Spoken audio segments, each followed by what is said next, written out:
제 강의 스타일이 그렇습니다. 제가 강의할 내용 앞에 쭉 내용을 개괄적인 줄거리를 전부 조합해서 이야기를 하고 보면 뒤에 있는 게 나오잖아요. 그래서 확인하고 넘어가는 걸로 대체적인 그런 의미가 우리가 그 흔히 말하는 교수공학적 표현이라고 말합니다만 우리가 모든 이치를 규명할 때 두 가지 방법으로 철학적 용어로 그러면 연역법적, 귀납법적이라는 연역법은 결론을 먼저 내고 이 결론이 왜 이렇게 됐냐는 걸 확인하는 귀납법은 일반적인 이치를 쫓아가지고 결론에 도달하는 걸 귀납법적이라 성경도 한때 우리나라가 귀납법적 성경 해석법이라고 해가지고 많은 유행을 해서 그 바이블 클래스가 형성이 됐던 일이 있습니다. 그 평양에 선교사들이 처음 왔을 때에 그 성경반이라고 한 전국에 8,000개쯤 됐다고 그래요. 그래서 이 성경 공부를 선교사들이 많이 이제 운영을 하고 그런 기록을 우리가 봅니다만은 그래서 오늘 제가 아까 말씀드린 강의를 이제 비둘 같은 이야기 많이 했잖아요, 그죠? 그래 이제 중복적인 내용을 우리가 보게 되는데 이제는 이걸 전제해야 돼요.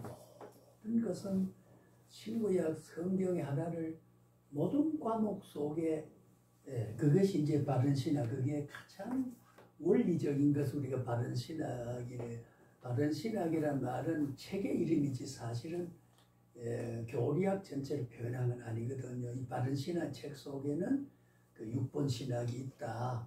교리학인데 그 교리학이 전부가 응용이 되는 거죠. 그게 그 성경 영감이라든가 하나님의 계시라든가 하나님 존재라든가 그게 응용되지 않은 신학이 있을 수 없잖아요. 예수가 빠진 신학, 십자가 빠진 신학 있을 수 없잖아요. 하나님의 성품이 빠진 신학, 교회가 빠진 신학, 죄악이 빠진 신학, 또 종말이 빠진 신학이 있을 수 없어요. 그러니까 이것이 전부가 응용이 되는, 실천신학적으로 응용이 되는 거거든요. 응용이 되는 것은 삶에 있어서 신학의 열매를 맺지 않으면 교리학으로만 남아가지고는 안 된다. 그래서 우리가 아까도 말한 대로 왜 내가 희생하고 양보해야 되느냐는 그 뿌리를 거슬러 올라가면은 이웃을 내모가지 사랑하라는 가치에서 응용된 거다. 그러니까 이웃을 내모가 사랑하라고만 하는 걸로만 기억해서는 율법적 인식이 돼버린.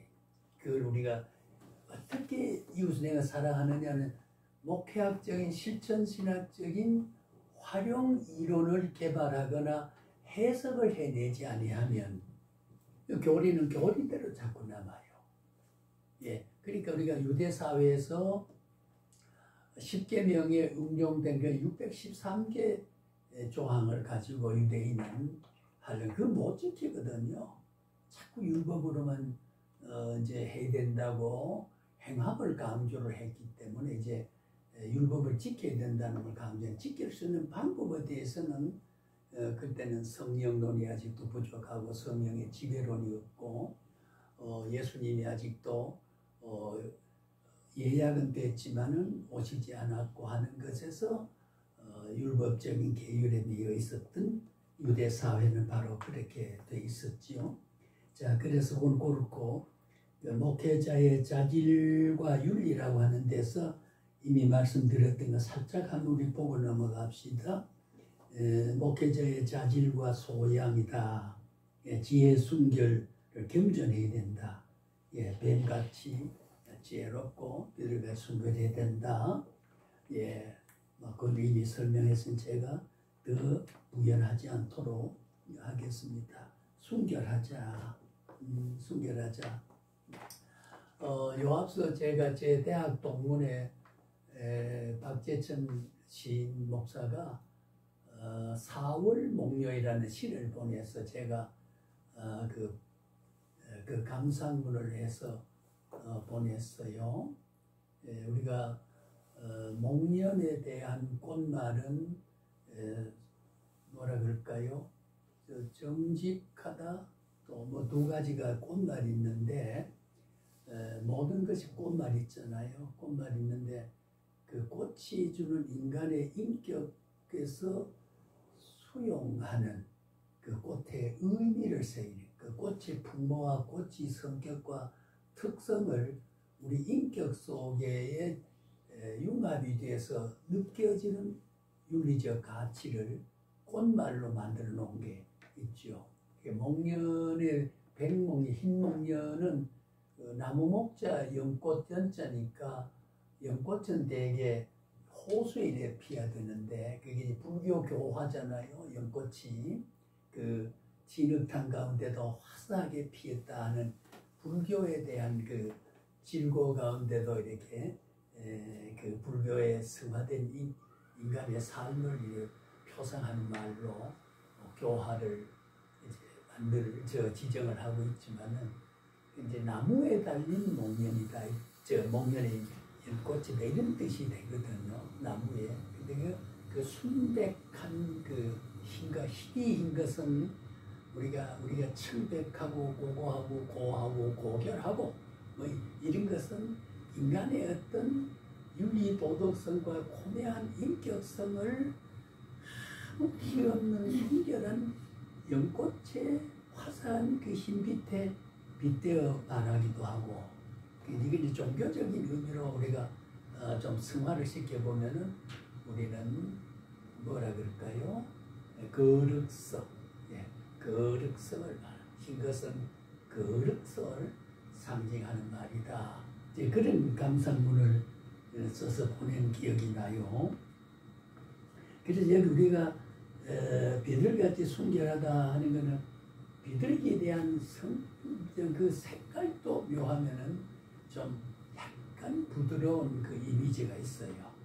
아주 또 순수한 잿빛도 아니고 순수 흰 것도 아니고 희고 검은 갈색이 적절하게 배색이 된 모습이 야하지도 않고 칙칙하지도 않고 그런 모습으로 보면은 그 이미지가 그때 보는 인상이 그렇기도 하고 그 노란하고 그 움직이는 삶이 보면 아주 그 순진한 그런 모습을 순결한 모습이다. 그걸 우리가 상징한다. 그래서 하나님은 보이지 않는 가려진 진리를 말할 때 항상 체험 요소를 통해서 경험할 수 있는 사물을 통해서 그게 이제 성경에는 소위 비유법이라고 하는 거.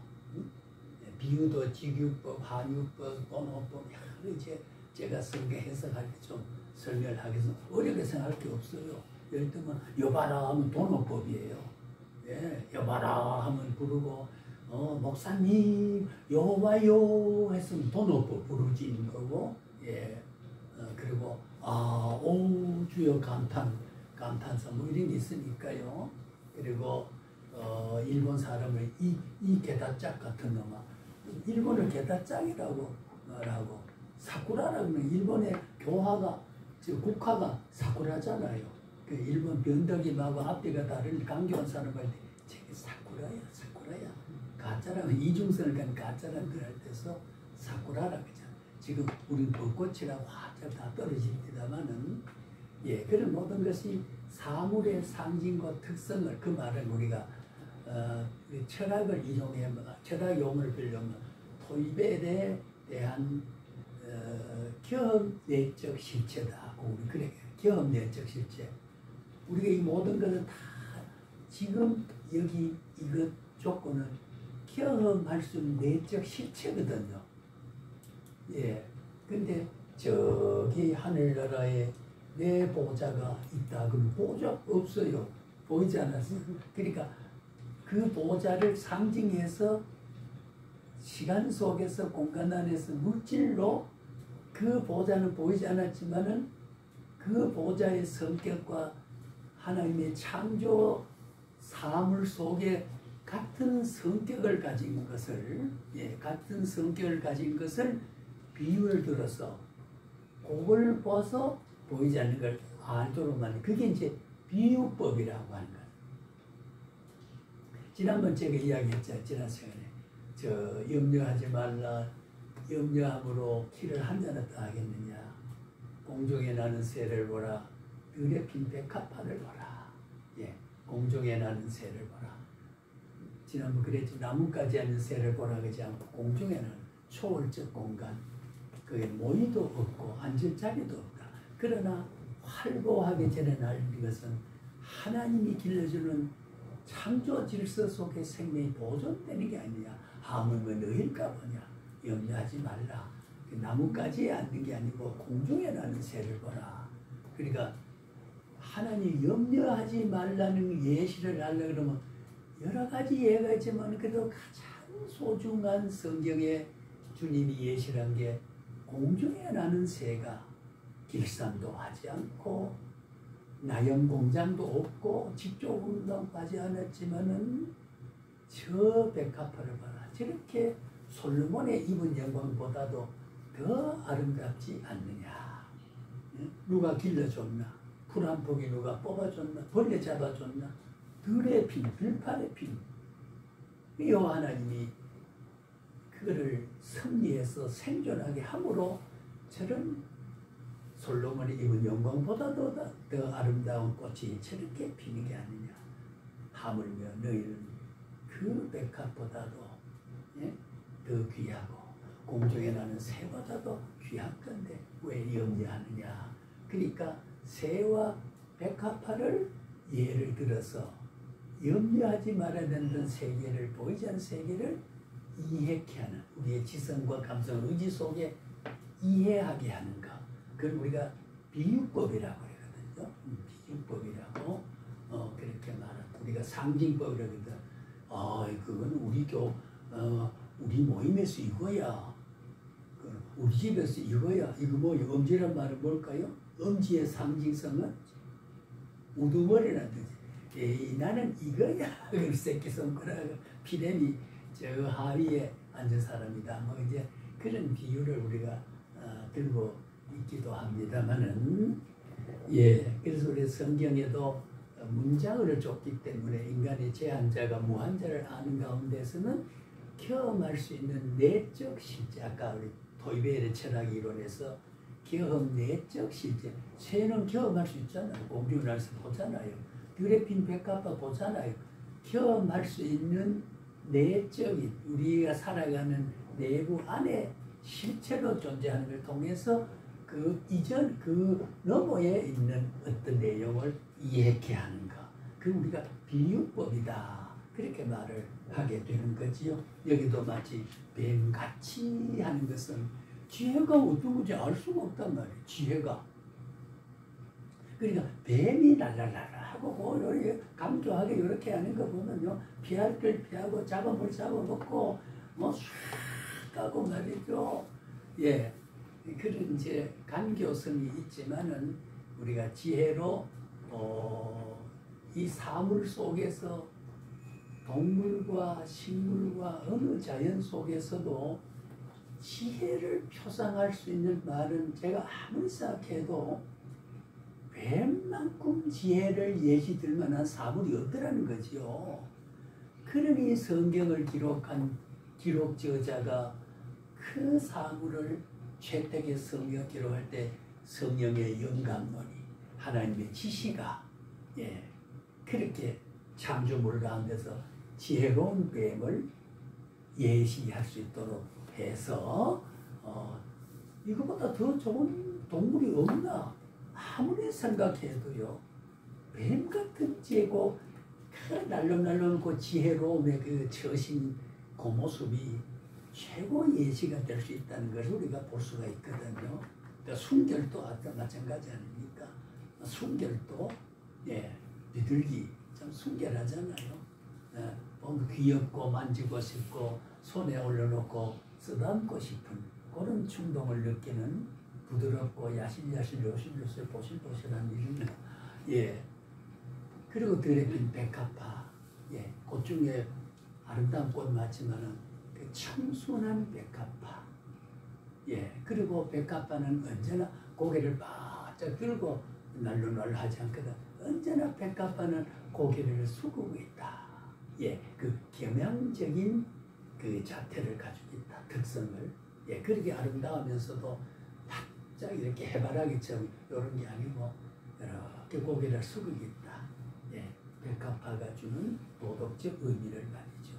그러니까 예술을 할 때는 그 경험을 통해 가지고 우리가 겸손이 뭐다, 순결이 뭐다라는 걸 알게 해준다.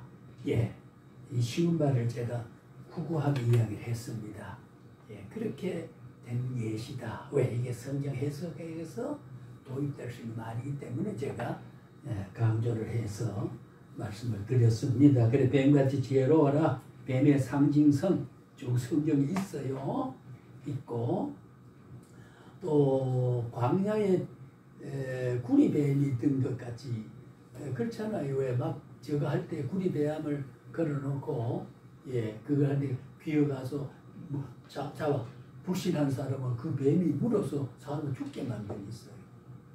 여러분 제가 바라 현지에 가서 확인된 르보산에 모세가 120살에 들림받은 그 르보산에 그 모압평지와 사해에 연결되고 있는 그게 르보산에 가면 그 등정에 가면은 그 모세에 대한 기념관이 있습니다. 오늘 초라합니다. 예, 다른 어떤 기념보다. 그 보면 큰 지팡이가 하늘 찌른듯이 이렇게 구불구불하게 이렇게 떠놓고 뱀 모양이 쭉 걸려 있어요. 예, 광야에 구리뱀이 걸렸던 모세 시대에 그걸 상징하는 거. 예, 구리뱀을 볼 때 보는 자는 살고 그거지 쳐다봐 안 그러는 뱀이 물어 죽이고 참 이게 율법 사회는 그랬거든요. 이게 성경이라는 거는 그래 뱀을 쳐다보면서 산다는 것은 그게 이상한 것 같지만은 우리가 들림받는 그리스도 십자가를 바라보는 사람이 하나님을 쳐다보는 사람이 모세 입을 통해서 선포된 말씀을 바라보고 지키는 사람은 사는 법이 있다. 불신한 사람은 뱀이 와서 물어서 죽여버리는 그런 그 율법 사회는 행위신학에서 그런 역동적인 성경의 구속 역사에 대한 하나님의 선지 질서가 그래 됐던 시대가 있습니다. 그래서 뱀과 그런 비둘기는 그런 경내적 실체다. 좀 어려운 말로 쓰면은 우리가 그래서 기독교 우리 신학을 열해 많이 배우는 학교에서는 기독교 철학이라는 게 있습니다. 기독교 철학이라는 거. 그 철학을 할 때에 철학이란 말은 인생과 자연의 궁극적인 이치를 깨닫는 세계를 철학이라고 해요. 도달하고 도달해 더 이야기와 내용을 더 규명할 만한 이치가 없을 만큼 도달하는 데까지를 연구하는 정점을 철학의 경지라. 자연도 그렇고 인생이 어떻게 태어나서 어떻게 살다 어떻게 된다는 것을 보고 철학이라는 거지. 그것이 기독교적인 철학을 이제 신학을 이해하는데 보조 신학으로서 우리가 중히 여기는 학문이기도 합니다만은 뭐 그걸 안 해도 관계없는 거기도 하고요.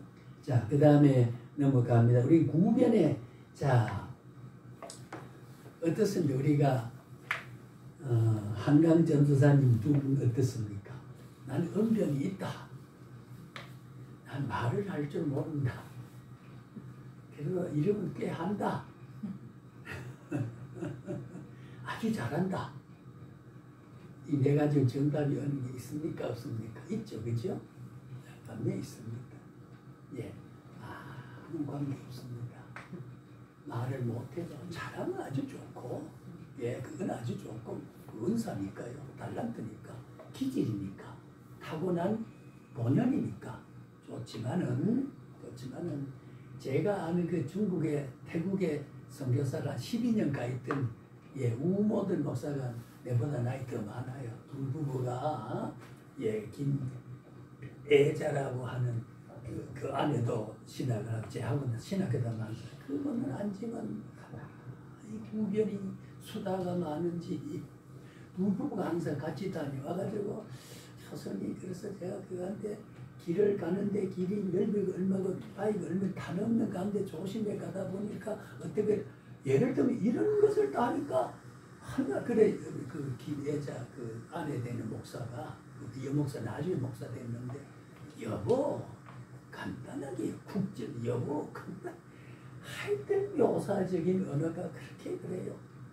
보면은 수두룩한 농부 모습인데 말은 그렇게 수다로 이게 너무 아이고 저분 또 온다 이런 사람이 그렇게 근데 아이 저분 또 온다 그 말은 사람이 싫은 게 아니라 말 내놓으면은 그렇다고 그만 수다 그럴 수 없잖아요. 사람이 대화하다가 그리 아내니까 얼굴이 굽지는 간단하게 이야기하라고 제가 뭐 한 너댓 번도 오고 이랬어요. 성교 갔다 온 이야기도 하고 그러는 분이었습니다만은 예 그런데 그렇게 말 안 해도 돼요. 하나님은 언제나 말을 물려줍니다. 예 물려줍니다. 원래 모세는 말을 잘 못한다는 사람이었습니다만은 광야 40년 수십만을 그 민족을 지휘하고 운영했지 않습니까?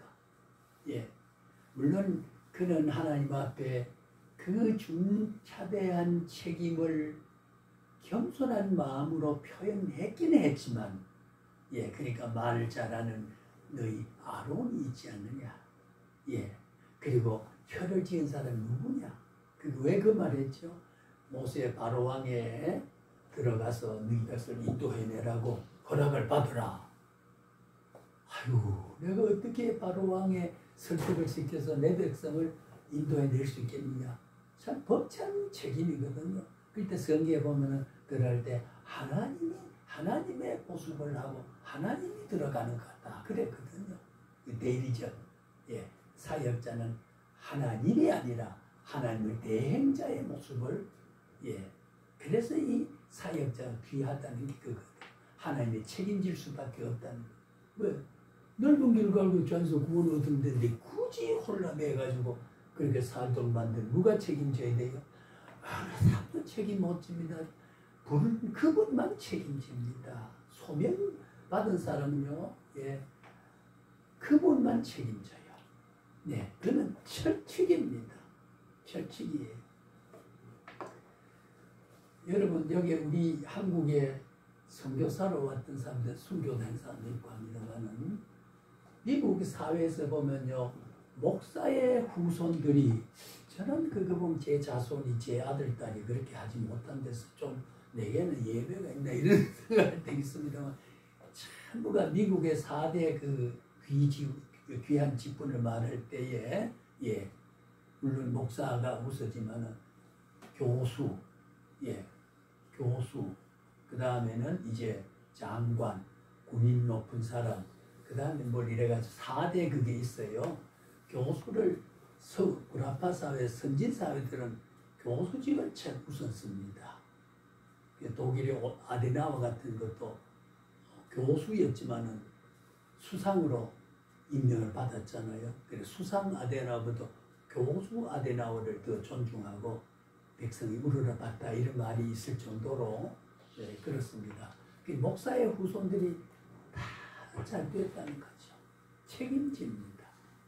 왜 그러냐면 그럴 수밖에 없잖아요. 성경 있고 설교 준비하다가 아들, 딸 잘 보살필 시간을 주님 위해서 시간을 뺏게 되면 아들한테 미치지 못한 손을 누가 책임집니까? 하나님이 책임져야 돼요. 하나님이 책임져요. 아까 그 미국의 그 영어로도 돈에 새겼단 말 했습니다만 그들이 하나님을 우선하니까 그 백성 하나님 다 그 미 대륙에 한강한 들판에 개척해서 아메리카 대륙을 개발해서 저렇게 문명국이 문화국이 될 수 있도록 된 것은 우연이 아니거든요. 하나님이 다 그렇게 했어요. 네, 하나님. 자, 그래서 우리는 구제, 우리 요즘은 구변, 언변 이렇게 세 번역이 되어 있습니다만 구제는 입술의 재주라, 입의 재주라, 말 잘한다는 말입니다. 그 말은 하나님이 오늘 또 말할 은사를 달라고 저는 지금도 저의 제변을 달라 기도해요. 예, 기도합니다. 그 제변을 뭐 말을 예불거리 잘하라 그런 뜻이 아니라 이치에 맞는 이야기를 할 수 있도록 예, 말은 잘한다는 말은 빨리 하는 게 잘하는 게 아니라 이치에 사례에 맞는 말을 해야 잘하는 거라 그렇게 우리가 보는 거지요. 자, 그 다음에 그리스도 안에서 구변과 지식에 풍족게 한다고 했어요. 또 구변에 예, 하나님이 말을 예, 물려준다고 했습니다. 모세의 언변 출애굽기 4장에 있지요. 예, 4장에 보면 그렇게 되어 있습니다. 바울도 예, 사도행전 25장 누가복음 23절이고 아그리파 대왕 그리스도 베드로 총독한테 말이 없는데 수많은 사람 앞에 막 불러놓은 만장한 방청객 앉아있는 데서 쇠사슬에 묶이고 발에는 착고를 쳐가지고 그렇게 나와서 바울아 네가 믿는 신에 대해서 한번 이야기해보라. 예, 막 조롱삼아 그래 했거든요. 그럴 때 내가 하나님 앞에서 사람의 말을 할 보다 누구 말을 하니까 만장한 사람이 막 토설해냈거든요. 웅변적 토해내니까 그 베드로 총각 아그리파 대왕이 야 얘들아 입 닥쳐라. 네가 학문에 미친 놈이구나. 놈이란 말은 학문에 미친 자라구나. 그런 정도로 하나님 물려주니까요. 예, 그러니까 우리가 말 잘하고 못하는 거 아무 관계 없습니다. 하나님이 책임. 왜? 나는 도구기 때문에. 나는 도구를 하나님이 조작합니다. 예, 내 생명까지도 이 땅에 다져놨는데 말 잘하게 하는 거 얼마나 주님이 능히 하시고도 남음이 있는 말씀이거든요. 예, 그렇습니다. 그래서 그런 구제의 은사는 우리 교역자 주옵니다. 그 다음에 아까도 이미 말했죠. 예수님의 흔적을 가져야 된다. 사랑할 때 상처받을 흔적, 양보할 때의 흔적, 남을 좀 돕다가 물질의 어떤 궁핍의 흔적, 예, 좋은 일 하다가 남에게 칭찬 못 받는 그런 흔적. 예수님이 악한 해서 그렇게 했습니까? 그렇잖아요. 제자들 가다가 배가 고프니까 어떻게 돼? 미리삭을 안식일 미리삭을 따다가 비벼가지고 먹었어요. 옛날에 우리 어릴 때도요. 제가 어릴 때 잘 때도 가난한 시대 아닙니까? 그죠?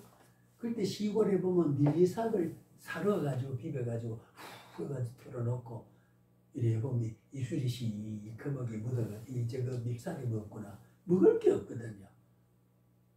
가을이 가까우면 콩쌀이 먹고요. 예, 감자 상굿이라고 해가지고 이래가 돌 불을 떼가지고 물을 부어 김이 감자를 넣고 익혀먹는 그런 그것이 간식이고 그랬던 시대가 있었습니다. 제 어릴 때는요.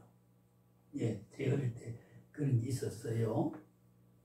자, 제가 뭐 말하다 그 말을 또 예를 끄집어냈습니다만은 그런 그리스도가 이 땅에 오셔서 그런 어떤 정당한 일을 하고 착한 일을 하지만은 한 번도 그 저항하지 않았습니다. 예, 저항하지 않았습니다.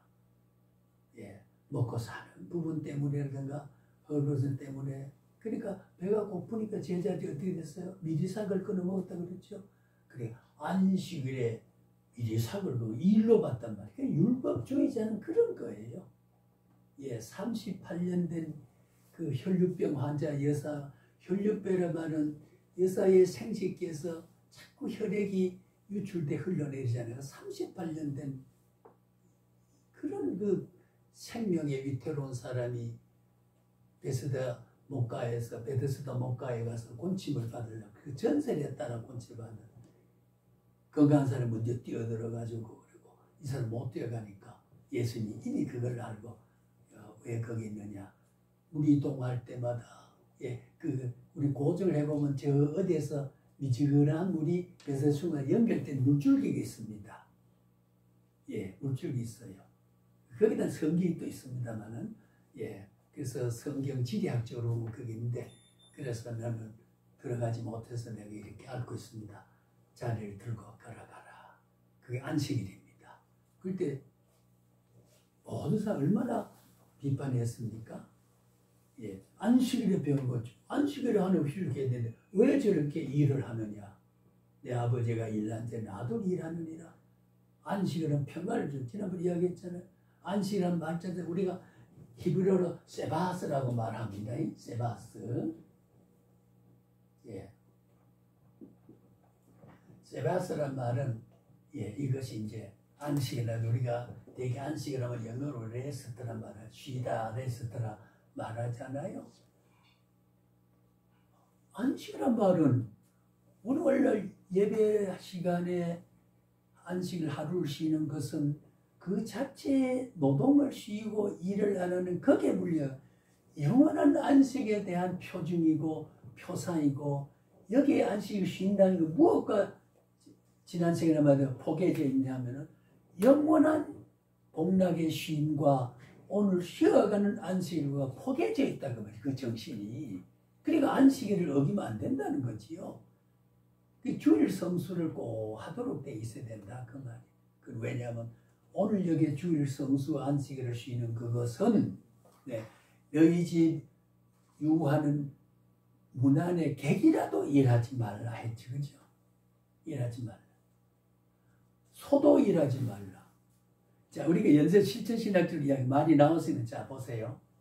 자, 원래는 안식일이 옛날에는 어떻게 돼요? 물건을 안 샀어요. 물건을 사는 게 왜 일이냐? 안식을 범하느냐? 해서 어떻게 하면 될까요? 자, 우리가 실천신학 시간이니까 물건 산다. 마이주를 사러 갔다. 분명히 사러 가면 가게집 주인이 문을 열어놓고 가게를 봐야 되지요. 그래 안식을 못 지키지요. 그 가게 파니까 그 마이주가 어디 나와요? 저 A 공장에 나와요. 그 A 공장에 생산해야 이 가게에 공급이 되고 내가 사니까 내가 하나 삼으로 인해서 가게집 주인을 문을 열어 일을 해야 되고 가게집 주인을 물건을 또 가져와서 파니까 공장이 돌아가게 해도 공장이 돌아가지 않고 공장에 일한 사람이 있으니까 어떻게 돼요? 내가 물건 하나 사는 것 때문에 안식일에 대한 일한 사람이 노동하면서 얼마나 많이 확대되어 있냐 그 말이에요. 그렇잖아요. 그죠? 그러니까 옛날에는 물건 사는 것은 안식일에 금지가 되거든. 예. 지금도 그게 꼭 뭐 장사하거나 시장 보러 가는 거 저는 우리 가족도 어떨 때 저게 사당동 그 경문 고등학교 옆에 그 시장이 조금 고전적인 그런 거 막 하면 채소 좀 싸다 그러고 거기 가요. 언제 가냐면 주일 오후에 갈 때가 많더라고. 그래서 내가 그건 좀 그렇다. 그런 말을 할 때가 있어요. 예. 사는 사람이 있으면 파는 사람이 있고 채소를 파니까 채소에 밭에 일한 사람이 있잖아 말이야. 전부 그렇게 돼서 다 연쇄적인 관계이기 때문에 내가 주일날 물건 하나 사는 게 아무것도 아닌 것 같지만 수많은 사람의 연동된 노작을 하는 사람이 살기 위해 사다 보면 안식을 지키는 게 없다 그 말이에요. 그래서 일하지 말라. 문안. 그러니까 이제 너무 그런 율법적으로 살까봐 어떻게 됐어요? 안식일에 수척 구더기에 나귀가 빠지면 건져줘야 되나 안 건져줘야 되냐? 건져줘야 된다 그랬죠 성경에. 그러니까 부족하면 병원에 주사 맞아야 되고 데려가야 되고 밥 얻어 먹어야 되고 밥 뿌려야 되고. 그러니까 우리가 복음과 율법이라는 그런 원칙 속에 있지만 정신에 있어서는 또 복음을 살아야라고 하는 게 반드시 있게 되죠. 이 성경 그래서 참 절묘한 진리로 나와 있습니다. 자, 그래서 제가 좀 비약된 말을 했습니다만 오늘 우리 그리스도의 그런 흔적을 좀 가질 필요가 있다. 오늘 우리도 이 자리에 나와 있기 때문에 뭔가 흔적이 남습니다. 그렇죠? 우리 강전사님도 그 업소를 휴점을 해야 되니까 그 흔적이 있죠. 그래서 손님을 좀 해서 잘 이렇게 관리해주면 소득이 있습니다. 그게 지금 손실이 가요. 흔적이에요. 희생입니다. 누구를 위해서? 주를 위해서. 주님이 나를 그래 해버렸기 때문이다. 그래서 소명이라고 하는 것은 내가 열정으로 선택했다 그러지 말고 하나님이 나를 불렀다고 했을 때 내가 항상 위로가 돼요. 내가 내 일을 내가 책임지는 게 아니라 부른 하나님이 책임진다는 신뢰가 가기 때문에 하나님이 나를 그렇게 하셨다. 실제 또 그렇고 내가 어떻게 주님의 그 거룩한 일을 내 죄인된 내가 선택하고 내가 판단하고 내가 결정할 수 있습니까? 하나님이 하시는 거죠. 원리적으로 하나님이 하시는 겁니다. 예, 저 말을 자주 그런 말 했잖아. 왜 고등학교 국어 선생을 잘 나가는데 뭔데 불러도 신학을 시키냐고 말이야. 어? 과외 수업 해도 돈이 한 달에 몇만 원씩 들어오는데, 에? 개인 지도하면요, 어떤 사람, 부자, 건축업을 하는 부자가, 어이구, 굉장히 제가 선물을 많이 하다 돈이 있으니까 그 아들 지도했다고요. 그런 일이 있었어요. 그런 좋은 통로를 놔두고 왜 꾀죄죄하게 보는 신학에 갔겠느냐는 거. 제정신이 아니거든요. 예, 하나님 마음에 소원을 두고 행케 하시는, 예, 저는 그건 뭐 철저하게 믿는 사람이니까요. 예, 사실도 그렇습니다. 제 개인 종교적 신념이 아니고 실제로 그렇잖아요. 우리 여기에 똑같습니다. 정도의 차이는 있을 수 있어요. 예, 정도의 차이요. 인격의 감성에 대한 느낌의 차이는 일정하지 않을 수 있습니다. 그렇잖아요. 우리 찬송 불러도 지난주에 제가 평안교회에서 할 때, 예, 늘 거기 보면 처음에 찬송 예배 시작하기 전에 좋으신 하나님, 항상 그 시그널로 불러. 좋으신 하나님, 좋으신 하나님. 그래서 내가 내 책에는 하나님의 감성적으로 영원하시고 불변하시고 사랑 많으시고 권능 많으시고 자비 많으시고 그런 하나님의 속성이 있는데 사랑의 하나님 좋으신 안 주면 어떡할 건데. 그래서 그 가사에 복음 가사에 대한 너무 그 문학적인 걸 하고 원리적인 복음의 요소가 결핍됐다. 저는 그래 또 말을 한 바 있었습니다만, 근데 그날따라 예 부는데 몇 가지는 내가 축복해 주시고 하는 거는 근데 그대로 안 해요. 꼭 큰 복을 주신단 말하고, 예, 그래 제 혼자 속으로는 고쳐 말을 합니다만, 그래서 눈물이 핑 돌아요. 눈물이 핑 돌아. 예, 그래 로고스가 레마르 따볼 때 그렇고 그 감성의 수준이 그때의 그 느낌이 같은 말이었지만 하나님 날 사랑한다는 말은 보면 그저 하나님 사랑한다 그러지만 그 사랑이 쫙 내 인생 속에서 어릴 때 나를 키워서 여기까지 오게 하던 쫙 그 절대 감격이 팍 온다 그 말이죠.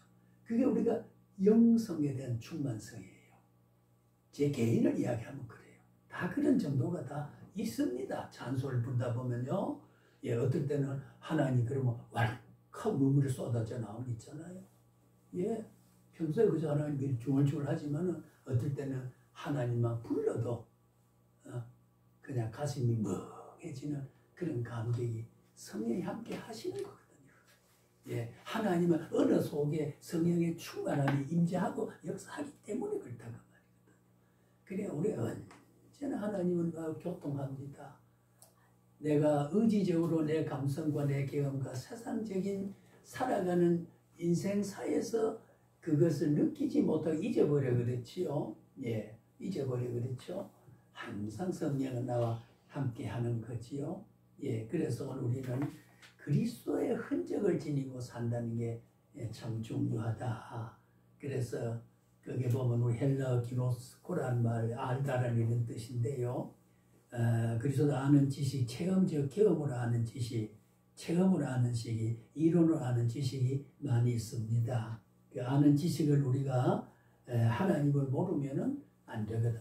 그래서 아까 진리 지식에 충분하단 말 이미 제가 서론을 했어요. 그게 보면 확인해 보면 그게 베드로후서 3장 18절에 주 예수 그리스도 은혜의 저를 아는 지식에 자라가라. 예, 우리 자라갑니다.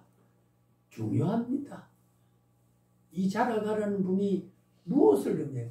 지식에 자라가란 말은 지식에 아는 만큼 알고 있는 범주의 모든 언약은 다 성취되고 네게 적용시킨다는 것을 알아 그 말이야. 그래야 소망이 생기고 그래야 믿음이 생기고 그래야 내 곁을 떠나지 않는다는 아멘. 거지요.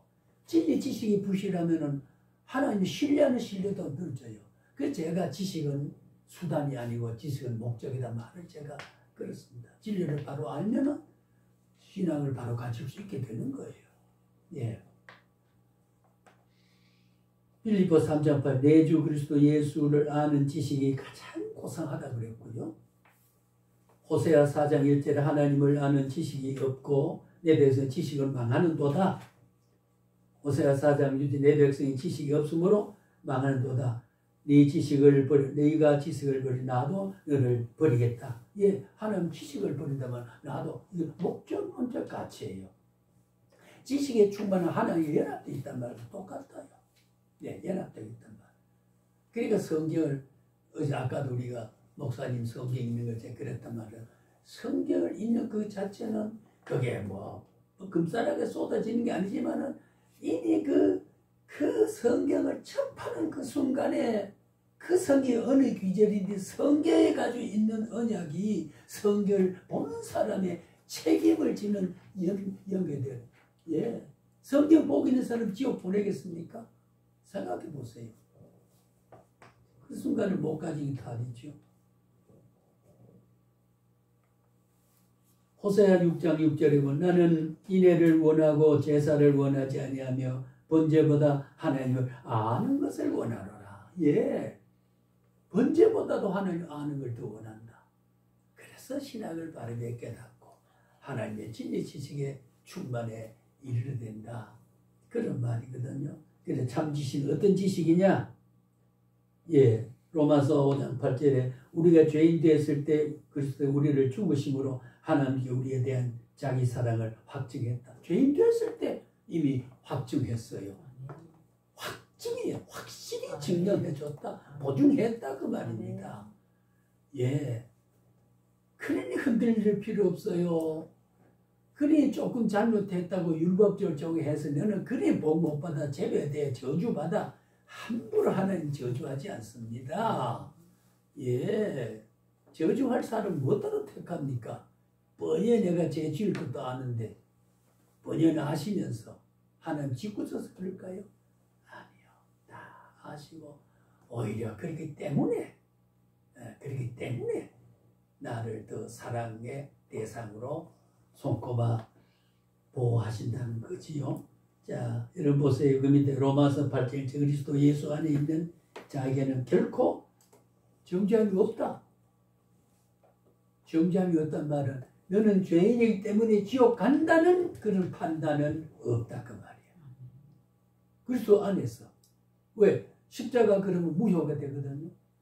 십자가의 절대적인 가치가 무용지물이 될 수 없습니다. 너를 위해서 내가 십자가를 지노라 하는 그 택한 백성 범죄에 든 것은 우리라고 하는 너희들이라는 속에 내가 들어가 있다 그 말이에요. 십자가 위대한 희생의 피의 공적의 그 보증은 내게 확정되어 있다는 겁니다. 예, 여러분 일부러 부족할 필요는 없어요. 충만하면 능동적인 반응을 하게 돼 있지요. 예, 그 공적이 아니에요. 반응하면 절대로 하나님 버리지 않습니다.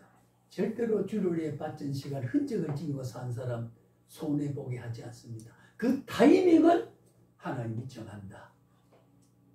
제가 지난번 예를 다시 한번 볼까요? 자, 베다니에 예수님이 자주 가서 마르다와 마리아와 나사로가 있는 집에 가 식음도 하고 어떨 때 예수님이 가니까 마리아는 예수님 말을 듣는데 마르다는 지금 막 그것도 이해가 되죠. 그죠? 육신적으로 우리 선생님 오셨으니까 열심히 좀 장만해가지고 하다 보니 뭐라고 예수님이 마르다를 향해서 너희 언니 마리아는 너보다 더 귀한 걸 선택했느니라. 말씀을 듣는 거. 그러니까 우리가 영적 문제보다 육적 문제를 비교시킬 때 예수님의 그 상황 속에서 말씀 우선 삶이 거기 있다. 그럴 때 먹는 것도 따라오는 거라는 거. 예, 도덕적인 주님을 인간적으로 대접하고자 하는 거 정서로 보면 놀랍지요. 예, 가인의 곡식을 가지고 정성껏 제사하는 게 놀랍지요. 그러나 예수님 무릎 앞에서 선생님 그랬습니까? 아멘입니다. 그것이 더 훌륭하게 선택했다는 거죠. 예, 그때 그 오라비가 죽을 때 화급히 와서 곤쳐달라고 병들 예수님은 3일 후에 갔습니다. 죽었으면 장사 일부러 송장이 냄새난다고 그랬거든요. 왜? 여러분 잘 아서 유대날은 3계파가 있어요. 율법을 준수하고 부활을 믿는 육체 부활까지 믿는 바리새파가 있고 에세네파, 고급파, 에세네파는 저기 뭡니까? 70인 그 사내들인 공예에 많이 들어가 있는 그런 또 파가 있고 사두개파는 육신의 부활을 믿지 않는 사두개파가 3계파가 있는데 거기도 꽤 지파가 고급파라고 자존심 높은 파가 베다니를 중심에 세워져서 하고 있습니다. 그러니 저놈들을 부활을 깨우치자면 어떻게 해야 되겠어요? 예, 주님은 가시당고 나사로의 곤증을 받으라 할 수도 있고 가서 곤증 줄 수도 있지만은 3일 후에 유유자적 여유탁탁 쓱 들어가 선생님 왜 이제 옵니까? 울 때 예수님도 함께 우시다. 그래서 신약 성경에 제일 짧은 글이 예수 우시다. 그렇게 예수 우시다. 5음절. 예, 그게 최고 짧은 거거든요. 그 우시다 말은 실패의 울음 아니에요. 연민의 정, 인류에 병들어 죽고 체한자 죽고 죽지 않으면 안 되는 인류의 연민의 정이 내가 사랑하는 나사로도 그렇게 죽었다. 그 무덤이 어디 있느냐? 인류들아 사두개파들아 다 너도 제 무덤에 들어간다. 무덤이 어디 있느냐? 그 어디라는 방향을 몰랐을가 아니거든요. 예. 그래서 사두개파들이 3일 전에 장사 지냈던 파들이 무덤에 모였습니다. 나사에 일어나는 무덤에 갈라서서. 그때 요한복음 몇 자죠? 그 몇 자 보면 나사로와 까들게 유대 그 바리새 저 사두개파 예수를 믿음이더라. 예, 부활을 믿었다고 했어요. 예, 그걸 위해서는 안타까운 3일의 안타까운 슬픔을 마르다와 마리아 가슴속 안겨주면서까지 남은 여생을 함께 사는 기쁨에 그 큰 기쁨을 주기 위해서는 잠깐 3일 동안의 슬픔을 안겨주는 하나님의 섭리의 질서와 타임의 결정을 그럴 수 있습니다. 예. 마르다와 마리아가 오라비 죽어가는데 절실한 안타까움에 간절한 소망이 인간의 소망 그랬지만 예수님은 오히려 나사로를 죽음에서 살려 죽음으로 얻어질 수 있는 우주적인 가치가 더 크기 때문에 시간을 3일을 유보하면서까지 섭리 나사로 가정은 미움하지 않아 사랑했잖아요. 사두개파 사랑했잖아요. 그 타이밍은 하나님이 정하신다. 예, 바로 그걸 결정하고 시간을 정하던 하나님은 오늘 우리를 다 그 시간을 어쩌다가 우연 발생이 아니고 하나님의 철저한 계획된 시간 속에 부름을 받았다는 것. 그 계획 속에는 내가 알지 못하는 사두개파 부활을 믿게 하기 위한 그것이 어떻게 마리아가 알았습니까? 어떻게 마르다가 알았습니까? 주님의 가슴 속에. 그러니까 주님을 바라본 오해와 다소 실망적인 신앙의 약함이 있을 수 있지만 그러나 환희와 감격을 줄 수 있는 그리스도의 경륜이 하나님의 우리를 사랑하는 섭리가 거기에 있다 그 말이에요. 예, 그 결정을 주님이 하시는 겁니다. 기도 응답도 마찬가지입니다. 제가 전에 말했죠. 저도 16년 만에 응답받았던 기도 내용 있다고 하는 거예요. 예, 있다고. 자, 그 다음에는 학자혈을 가져야 한다. 이사여성에 학자혈을 달라, 학자길을 달라. 그런 말, 이게 말을 잘하는 말에, 예, 우리는 전부 학자의 혀와 길을 가지고 있습니다. 자, 학자의 혀를 가져야 그 보면 이사야 성경에 보면 뭐라고 돼 있어요? 그게 슬픈 자와 실망한 자를 사정을 알고 인도하기 위해서 학자는 쩍쩍하는 그런 의미가 학문적 의미가 없는 바는 아니지만은 척소적재하게 소망을 줄 수 있는 어느 선택할 수 있는 그런 혀를 달라 그 말이에요. 이사야가 그 시대의 고생을 겪고 숱한 시름겨운 삶에 지쳐있는 사람들에게 어떤 말을 해주므로 용기를 얻고 삶을 살게 하느냐 하는 그 언어에 선택할 수 있는 학자 혀를 달라. 그 사람이 이런 말 해주고 저 사람 저런 말 해주고 굶주는 사람은 어떻게 해주고 실망한 사람 남에게 불신받은 사람 배신받은 사람은 사업에 실패한 사람은 어떻게 말을 해주느냐. 학자의 이게 목회자의 이사야 그 시대에 어떤 말을 해야만 되느냐 하는 내용을 하나님이 구했던 것이 학자회를 줬잖아요. 그래서 그 시대 위로하고 66장에 많은 선지서를 썼지 않습니까? 그래서 우리는 학자회를 하나님이 줍니다. 학자회를 주면은 어떻게 해요? 그 사람 말 들어보니까 이런 것이 말 속에는 흐르고 있더라. 이런 슬픔과 실망에 표현한다니 그 표현된 언어 속에는 표현하지 못한 것이 녹아져 있더라. 그것이 학자의 길을 듣고 알아들을 수 있어요. 목자는 그래야 돼요. 양이 우거지고 양이 하는 걸 보고 저게 병들었거나 비실비실하거나 양의 실체를 목자의 눈에는 발견할 수 있다는 거죠. 그게 목자거든요. 그 다음에 우리가 마지막에 이제 제가 정리를 할 것은 그 이외의 성경 설교 요것은 이제 설교학 시간에 성경 해석 시간에 하신 거는 그거다 미룬다고 했습니다. 그러면 마지막 우리가 목회자의 신전의식과 양심을 가져야 된다. 자, 신전의식 코람데오라고 그래요. 코람데오 라틴어에서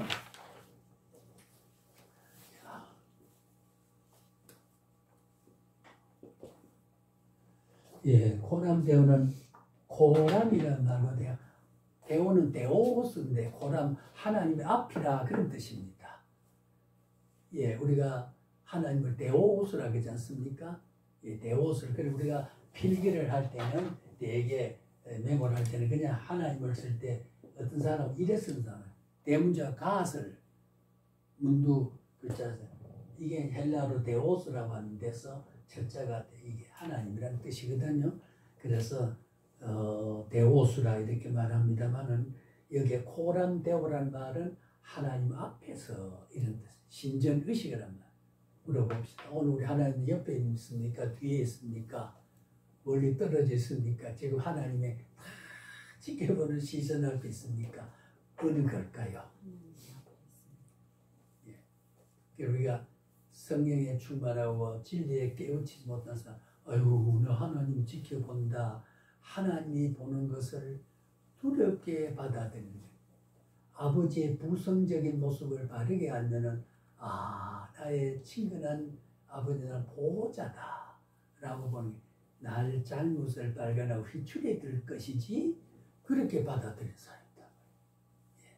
하나님 신전에서 하나님 느끼는 정도가 말이죠. 그 영성에 따라서 하나님의 본성을 바로 깨달으면 그렇다는 거죠.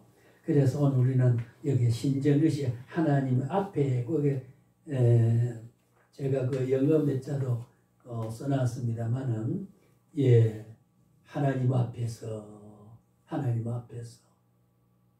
하나님 나를 항상 보고 계신다.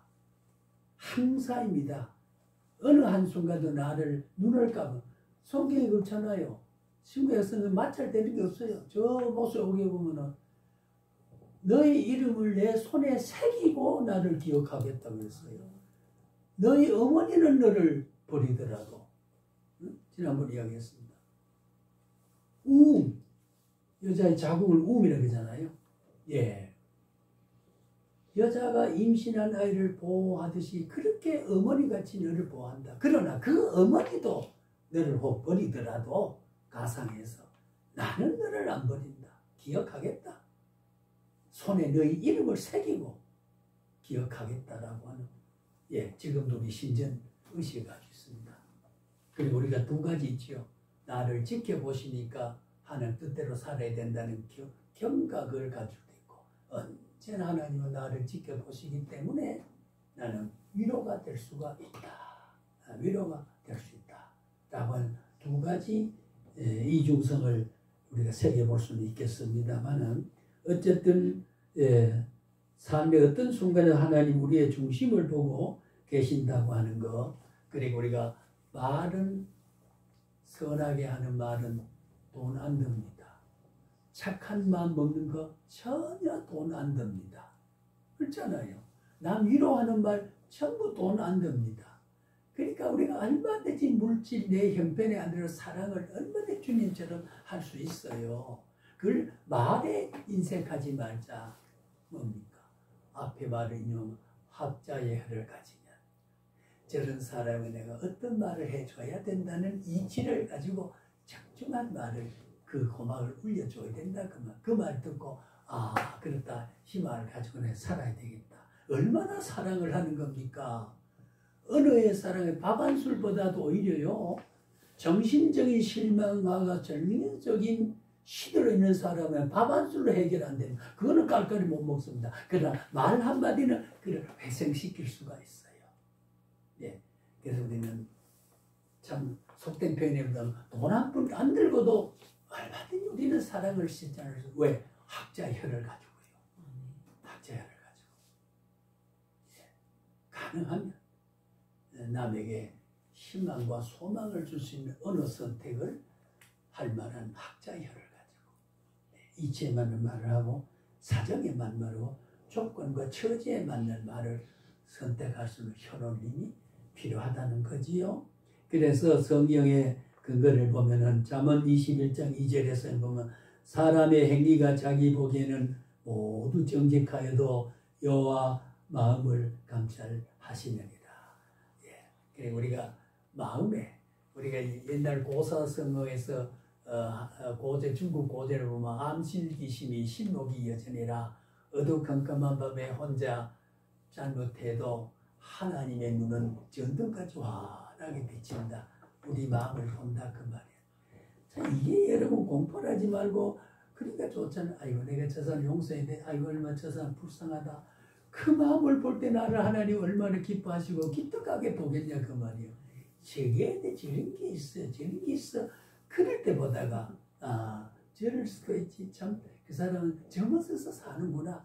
그렇게 마음을 먹어버리면 하나님이 십자가를 지면서까지 죽어가시면까지 우리의 죽을 죄를 용서했던 마음과 일체가 되니까 하나님이 기뻐하실 수밖에 없잖아요. 그런 신전의식을, 고람대오를 가져야 돼요. 예, 목회자는 고생스럽습니다. 밥만 먹으면 설교 걱정해야 되거든. 그냥 있어도 설교를 다음 주에 어떻게, 본문을 어떻게, 어떤 말을 해야 되지, 어떤 말, 늘 그 설교에 사로잡혀 있어요. 그 어떤 사람은 한 달에 설교 4번 하고 400만 원 월급 받는 게 그게 뭐 공짜 막 그래. 아이고 일주일에 설교 한 달 때 일주일 설교 준비인데 몰라도 한참 모른다. 그렇잖아요. 저도 목회를 하고 교회도 설립, 두 교회 설립해봤던 사람이잖아요. 예. 월요일만 되면, 주일 되면 그다음부터 다음 주일에 설교는 뭘 하지? 예, 이 말을 우리 목사님 잘 이해합니다. 진짜 그래요. 예.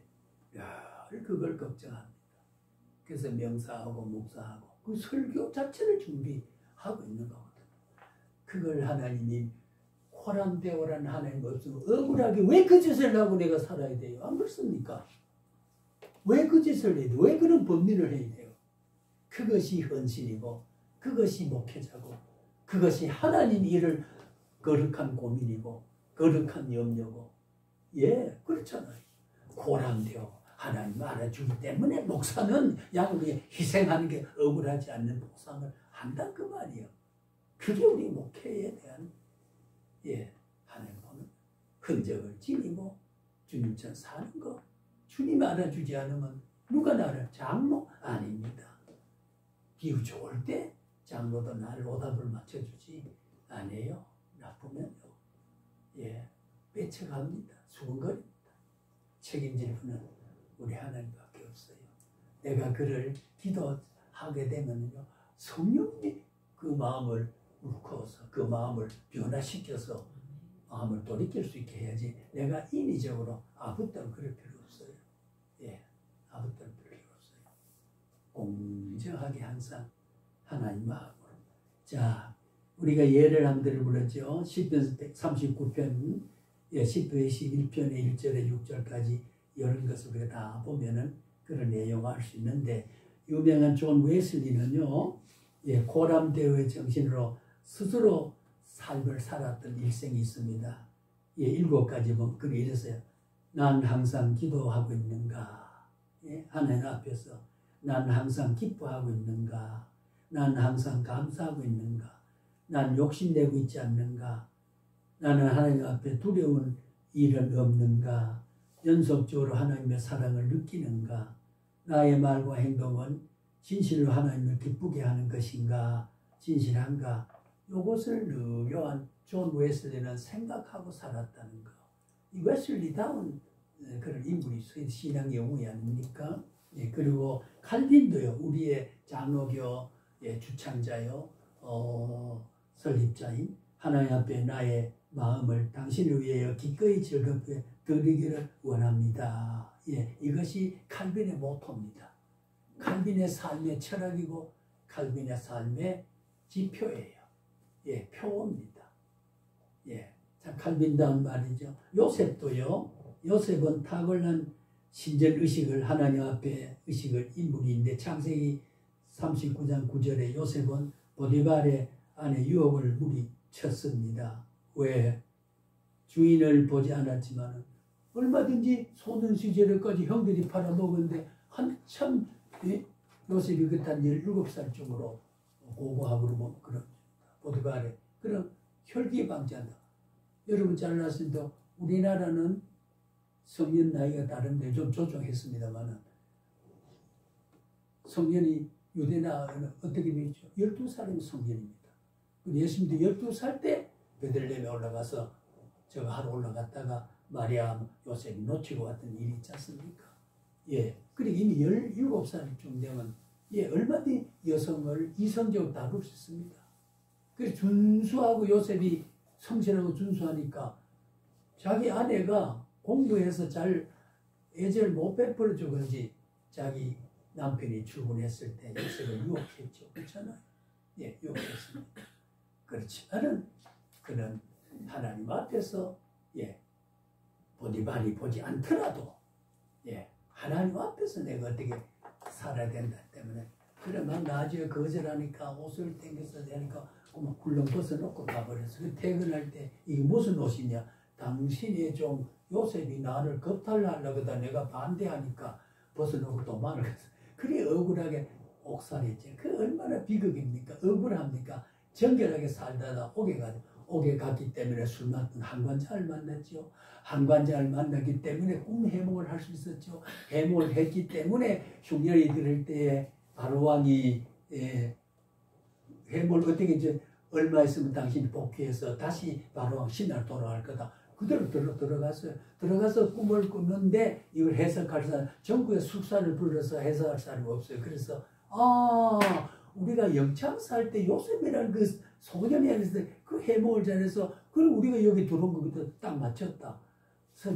그놈을 데려오라. 그래서 거기서 불러가 해몽을 해서 총이 대신까지 돼서 히브리 민족을 형성해 합력해서 설하는 것은 이렇습니다. 그러니까 형들이 팔아서 식량 구하러 왔을 때 불불불불 떨고 있을 때 형들이여 두려워 마소서 오늘 우리를 위해서 하나님이 나를 먼저 이곳에 보냈습니다. 그 섭리를 깨달은 요셉이 그런 삶을 살아서 히브리 민족 형성에 티끌 같은 그 고난을 가지고도 위대한 사역을 이루어가는 게 하나의 섭리입니다. 이게 하나님의 섭리예요. 그걸 오늘 또 하나님이 지켜보고 헤아리고 계시고 저울로 달고 계시는 하나님이니까 억울하게 느끼지 마시기 바랍니다. 조금 범민스럽더라도 짐이 무겁더라도 그 짐은 있는 게 당연하게 받아들이고 내가 형통하면 내가 일 가겠냐 그 말이에요. 예? 오히려 그런 생각을 해서 하나님 앞에서 고란대요. 주의 종이 느낄 수 있는 게 그거죠. 이제 말을 정리합니다. 그러기 위해서 조금 시간이 오버됩니다만 이걸로 오늘 시간 마치는 거기 때문에 그리고 신전리식의 성경의 원문적인 의미는 도로 갚습니다. 콘스티에이라고 말하는데 도로 갚습니다. 성경 원문적인 의미는 도로 갚아준다. 갑자기 탁한이라는 말 지난번 여기 나오잖아요. 다 했던 걸 확인시켜주는 제 강의 스타일이 그래요. 모든 앞에 있는 모든 내용을 전체 줄거리 엮어 말하고 확인시켜가는 거. 63페이지에 탁한 나오지요. 탁한 눈이다, 저울이다 이런 뜻을 가지고 있습니다.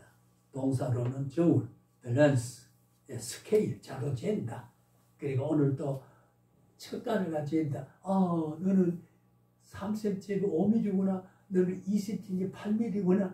다 재서 주를 위해 살았던 것을 1mm도 공짜로 흩어게 흩어지지 않겠다고 자로 재고 계신다 그 말이에요. 안산에서 여기 온 거 흩어지지 않는다 그 말이에요. 위험을 해치고 온 거 자로 재고 계신다 그 말이에요. 그래야 인류 역사가 구원의 역사가 사도 이후에 우리가 목회자가 되어갈 수밖에 없는 게 이 역사 때문입니다. 이 교훈 역사 때문이에요. 무게를 달고 계십니다. 그래서 저는 제가 하나님의 폐쇄회로 CCTV라고 하니까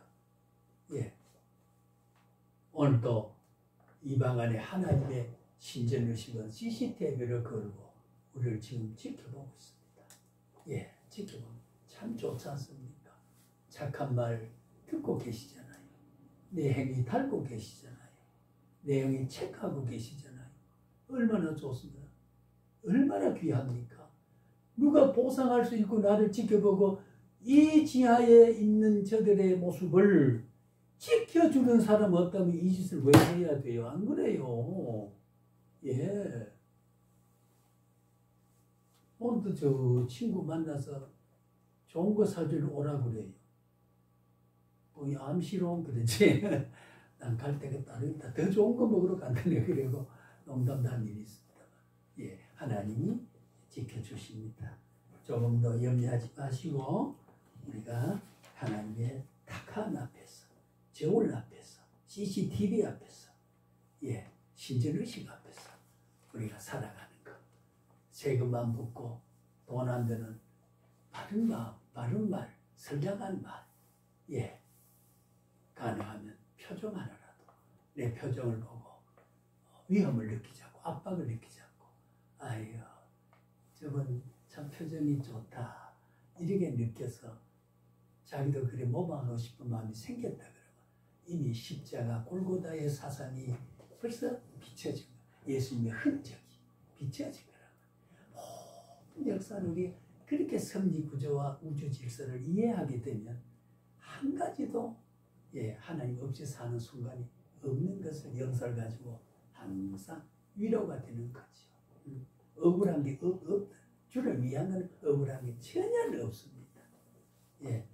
그리고 거기에 신전의 양심 문제는 지난번에 한번 이야기를 했습니다만 한번 읽어보시기 바라고요. 양심이라는 말은 우리가 영어에서 컨센서라고 하는 컨센서란 말은 함께 센스 지각한다. 함께 지각한다. 그러니까 사람에게 다 우리가 7세대주의 이단서를 보면 양심 시대가 있습니다. 양심으로 구원은 시대가 있습니다. 그 잘못됐습니다. 근데 오늘 우리는 양심 하나님이 주신 거기 때문에 그래서 제 책에는 보면 유리하게 후행 양심과 선행 양심이 있습니다. 하기 전에 양심 작용, 한 이후에 한 이후에 내가 잘못했구나. 그래서 돌이키고 하기 전에 판단해 보니까 해야 될지 안 해야 될지 판단하는 거. 그래 선행양심, 부행양심이라는 게 있습니다. 예, 그거는 하나님이 주신 마음, 내 의식과 내 지각과 하나님이 주신 정신적 작용과 함께 한다고 하는 거지요. 그래서 그 밑에 보면 55페이지에 어원의 히브리어 헬라어의 양심에 대한 것을 그게 볼 수 있습니다. 예, 컨하는 거, 컨 함께 위더라고. 둘이 같이 함께하는 거. 하나님 함께한다 그 말이죠. 히브리어 레브라고 하는 거. 예, 이런 것은 나중에 성경 교육을 할 때는 남에게 설명할 때 이런 자료를 잘 보관했다가 응용할 수 있는 자료로 잘 기억해 두시면 좋겠다 그런 생각을 합니다. 그 다음에 마지막 56페이지 보면은 우리는 양심은 자동 감지기입니다. 우리의 CCTV는 양심이에요. 그래서 혼자 해도 옳다 그르다를 다 판단하게 되는 거지요. 예, 살아있는 양심, 죽어있는 양심, 성경에 있는 대로 보면 양심을 그렇게 표현하고 있습니다. 그 다음에는 이제 제가 오늘 이제 마치는데요. 그 다음에 5번째 큰 단어, 목회자의 바른 설교는 이따가 설교하게 산다고 제가 말씀을 했습니다. 예, 말씀을 했습니다. 그때가 사기로 하고요.